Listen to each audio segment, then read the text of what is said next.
আপনি 1341 টাকায় বিক্রি না করতে পারলে আপনি গ্যাস বিক্রি করবেন না। আপনার তো মুদিখানার দোকান, আপনার লাইসেন্স আছে গ্যাস বিক্রি করেন?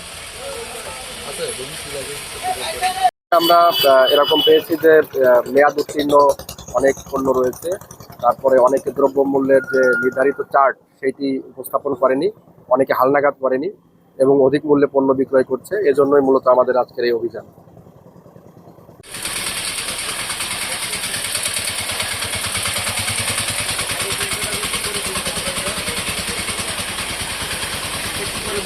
তারা কি করে বুঝবে? পবিত্র রমজান মাসে নিত্য প্রয়োজনীয় দ্রব্যের মূল্য স্থিতিশীল রাখতে আমাদের অভিযান অব্যাহত রয়েছে। তারই অংশ হিসেবে আজকে ভাগা, রনসেন, কয়লা বাজার সহ কয়েকটি জায়গায় আমরা মোবাইল কোর্ট পরিচালনা করেছি এবং অধিক পণ্যে বিক্রয় করার জন্য আমরা 3টি প্রতিষ্ঠানকে মোট 9,000 টাকা অর্থদণ্ড করেছি।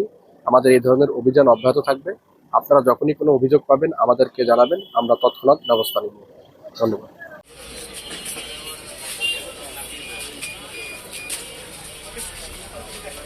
বাচ্চারা খেতে পারবে, বাচ্চারা তো মজা করে খাবে, তারা তো বুঝবে না।